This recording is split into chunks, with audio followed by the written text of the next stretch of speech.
Okey, jadi sekarang kita tengok ujian hipotesis mengenai satu min populasi. Nilai statistik ujian dihitung dengan anggapan bahawa H0 adalah benar. So, untuk kes di mana sampel besar. Okey, ini saya dah beritahu tadi, untuk sampel besar, kita memang akan gunakan taburan Z.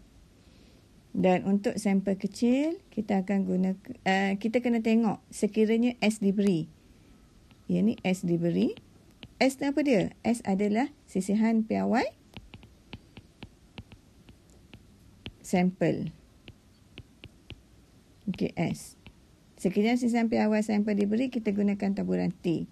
Dan sekiranya nilai sigma yang diberi, sigma tu apa?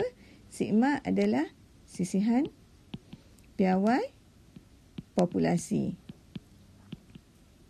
Kita akan gunakan taburan Z. Okey, jadi kita teruskan bagi sampel T, taburan T akan digunakan sekiranya sampel populasi tidak diketahui. Okey, kita cuba tengok contoh 4.2. Okey, jadi biasanya bila soalan ujian hipotesis macam ni, langkah pertama adalah kita kena cari ayat dakwaan. So, macam mana nak cari ayat dakwaan? Dan ingat balik, kalau ayat dakwaan, kita kena cari ayat yang kita boleh wakilkan simbol matematik dia lah. Okey, kalau kita baca, sebuah syarikat telefon ingin mengetahui tentang min tempoh masa panggilan jarak jauh. Rekod tahun 1993 menunjukkan purata tempoh ialah 12.44. Suatu sampel 150 panggilan menghasilkan min tempoh 1371, sisihan piawai 2.65. Okey, pada aras keertian 5%, bolehkah disimpulkan bahawa min tempoh masa jarak jauh berbeza daripada 12.44. So, daripada contoh 4.2 ni, awak nampak tak yang mana satu merupakan ayat dakwaan? Okey, ayat dakwaan adalah ayat yang terakhir sekali. Min tempoh masa panggilan jarak jauh berbeza.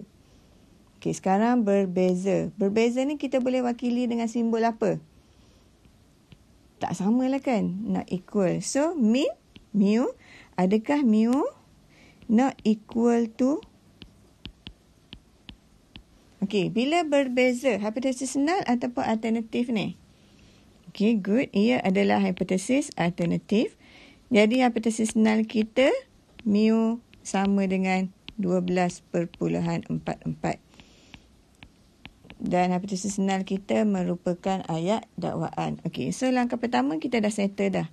Yang ni adalah hipotesis. Okey, jadi daripada maklumat, cuma ni kita ambil maklumat yang lain. Sampel 150. So, N kita adalah 150. Menghasilkan min tempoh 13.71. Min tempoh, min. Min daripada sampel kan. So, ia adalah X bar 13.71 dan sisihan piawai 2.65 minit. So, S ataupun sigma ni, sisihan piawai. Kenapa S? Sebab daripada sampel 150, dia kira sisihan piawai dapat 2.65. So, sekarang sampel adalah besar. So, sampel besar, kita nak gunakan taburan T atau taburan Z. Okay, good. Jadi, sampel besar, kita kena gunakan taburan Z. Tengok balik yang sebelah. Okay, sampel besar. Dan S diberi. Jadi, kita gunakan yang ni lah. Iaitu X bar minus mu bahagi S per punca kuasa N. Okey, pada aras keertian 5%. So, 5% ni sebenarnya nilai bagi alpha, which is 0.05. So, macam mana kita nak tentukan kawasan penolakan? Okey, so alpha kita 0.05. Pertama sekali, ujian satu hujung atau dua hujung? Nak tengok apa tu? Untuk satu hujung atau dua hujung, kita kena tengok hipotesis alternatif.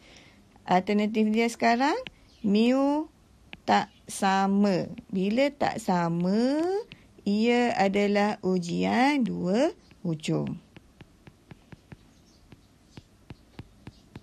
Okey, so ujian dua hujung. Dan ujian dua hujung,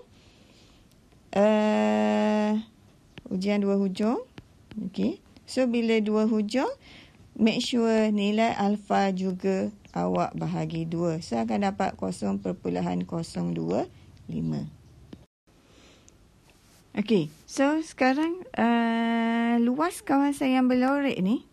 Luas kawasan yang berlorek ni adalah sebelah kiri 0.025 dan sebelah kanan ni juga adalah 0.025. Persoalan sekarang macam mana cara kita nak cari titik genting ni, titik yang memisahkan di antara kawasan penolakan dan kawasan penerimaan. Okey, so ingat balik apa yang kita belajar dalam bab lepas. Bila diberi luas.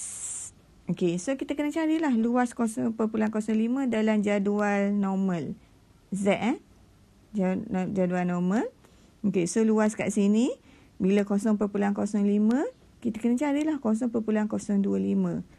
Dan kita akan jumpa yang ni kan.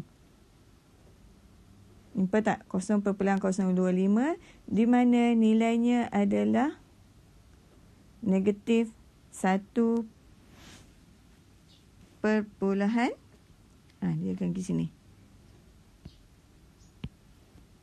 Negatif 1.96. So, negatif 1.96. Disebabkan lengkung normal adalah simetri. Jadi, sebelah kiri negatif, sebelah kanan adalah positif. Okey, so kita dapat. Macam mana pula nak tulis hukum keputusan? Hukum keputusan. Bila masa kita akan tolak hipotesis null.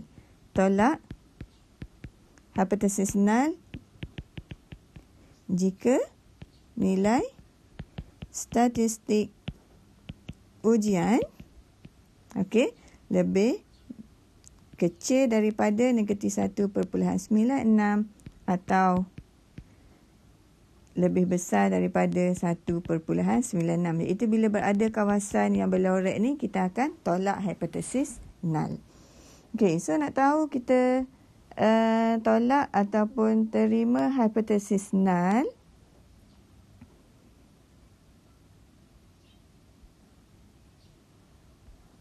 Okey. Next, kita kena kira nilai statistik ujian. Okey. Masukkan je lah. Kita namakan sebagai Z null sama dengan X bar. X bar kita 13.71 tolak mu. Mu diambil daripada hipotesis alternatif ni. Iaitu kalau kita tengok nilai mu kita adalah 12.44 bahagi S diberi dalam soalan bahagi punca kuasa N. N kita 150. So, tekan kalkulator, sepatutnya awak akan dapat